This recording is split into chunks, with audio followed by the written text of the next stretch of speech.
कभी आप ब्रह्म मुहूर्त में जगे हैं? जगकर देखिए, संध्या होने के पश्चात जब रात्रि का अंधकार सारे संसार को धीरे धीरे अपने अंधकार में निगलने लगता है, तो यही अंधकार ब्रह्म मुहूर्त में भोर होने से ठीक पूर्व तनिक अधिक काला हो जाता है। कुछ समझे? हमारा जीवन भी कुछ ऐसा ही होता है।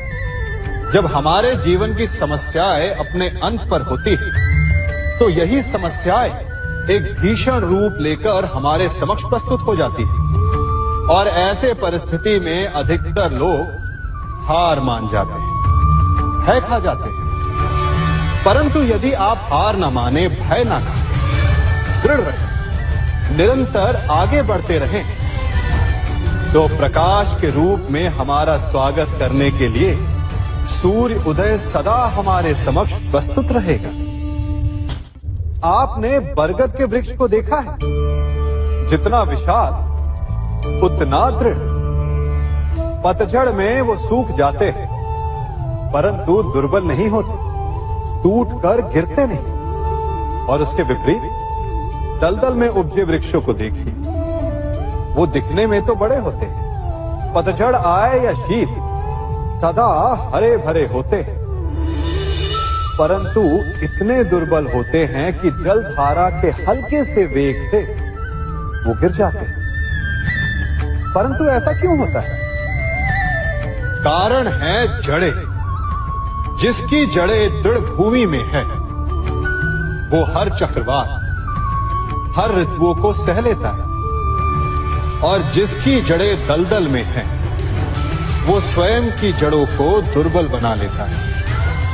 कुछ ऐसा ही मनुष्य भी होता है, जो अधर्म, कुकर्म और असत्य की धरा पर उपजा है। वो समय की एक मार भी नहीं सह पाता, और जो मनुष्य सत्य, धर्म की धरा पर उपजा है, वो हर समस्या से अविचलित हो जाता है। अब आप पर निर्भर करता है कि आप क्या बनना चाहते हैं। हमारे जीवन में मित्र और शत्रु बड़ा महत्व रखते हैं। यदि गंभीरता से सोचा जाए तो ऐसा कोई क्षण नहीं जब हम अपने मित्रों के बारे में ना सोचते हो या फिर अपने शत्रुओं के बारे में। हमारा हर कार्य या तो हमारे मित्रों के हित के लिए होता है या फिर हमारे शत्रुओं के अहित के लिए। हम हर स्थान या तो अपने मित्रों के साथ होते हैं या फिर अपने शत्रुओं के साथ। कोई नहीं चाहता कि उनका शत्रु प्रसन्न रहे। हर कोई अपने शत्रु को नष्ट कर देना चाहता है, और ऐसा करने के लिए वो हर संभव प्रयास करता है। उसे आर्थिक, मानसिक और शारीरिक हानि पहुंचाने का प्रयास करता है। परंतु यदि मैं आज आपको ऐसा मंत्र सिखाऊं जिससे आप अपने शत्रु को सदा के लिए नष्ट कर दे तो, और वो मंत्र है मित्र बनाना। अपने सभी शत्रुओं को अपना मित्र बना लीजिए और आपके सारे शत्रु स्वतः ही समाप्त हो जाएंगे। मैं क्या कर रहा हूं? मैं दिए प्रज्वलित कर रहा हूं ताकि अंधकार को मिटा सकूं। अब आप कहेंगे कि इसमें कौन सी बड़ी बात है ना? परंतु इसमें महत्वपूर्ण बात समझने के लिए यह है कि मैं क्या नहीं कर रहा हूं, और मैं अंधकार नहीं कर रहा हूं। क्योंकि अंधकार को मिटाने के लिए प्रकाश का अस्त्र तो उठाना ही पड़ता है। बुराई को बुराई से नहीं, अच्छाई से जीता जाता है। अन्याय को अन्याय से नहीं, न्याय से लड़ा जाता है।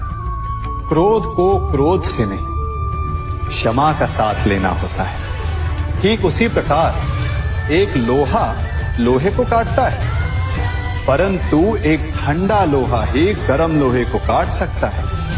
इसलिए यदि आपको अपने जीवन में विजयी होना है तो अपने शस्त्रों को, अपने अस्त्रों को सोच समझ कर उठाइए, क्योंकि एक अनुचित सोच परिणाम पर भारी प्रभाव डाल सकती है।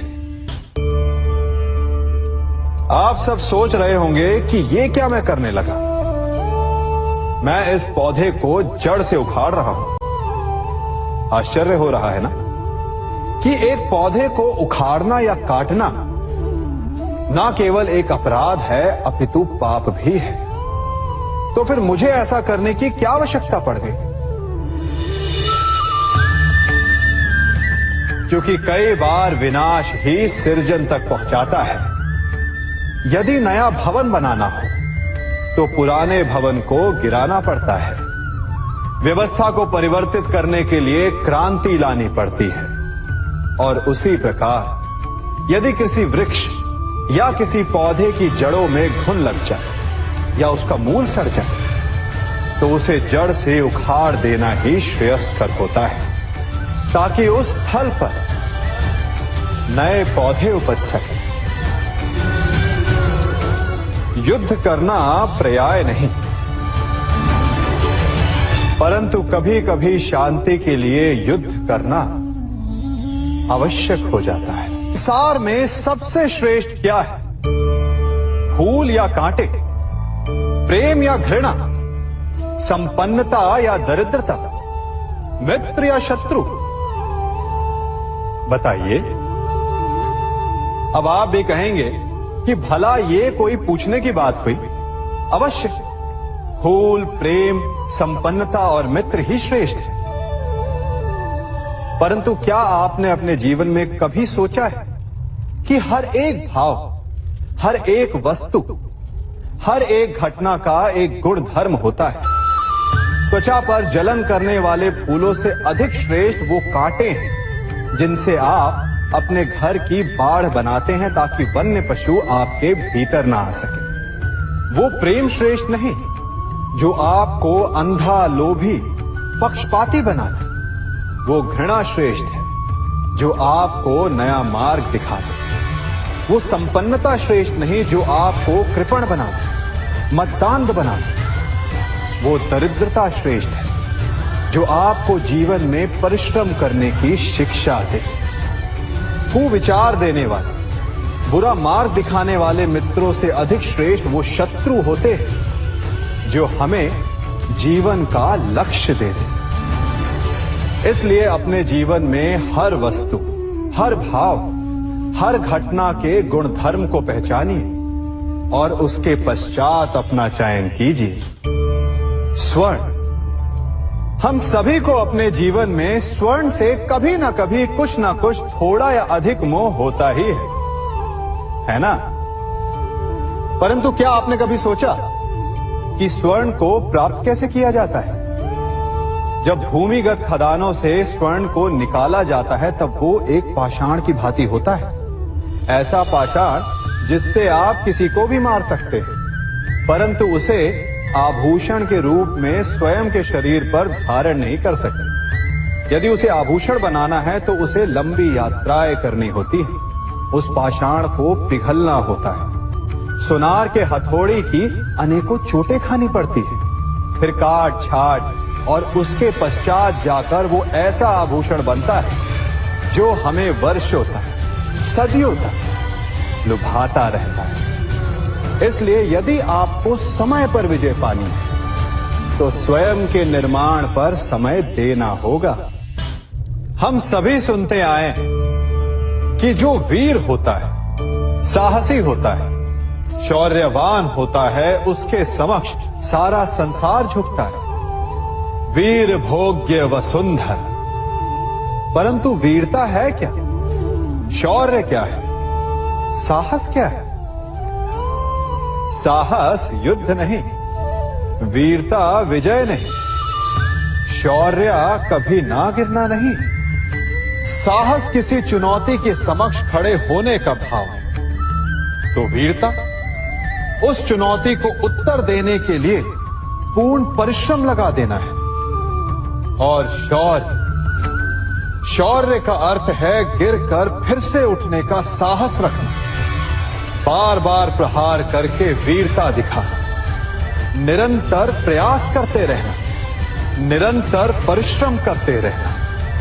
इसलिए विजयी होने से अधिक महत्वपूर्ण है शौर्यवान होना, क्योंकि जो शौर्यवान है उसे विजय मिलना निश्चित है।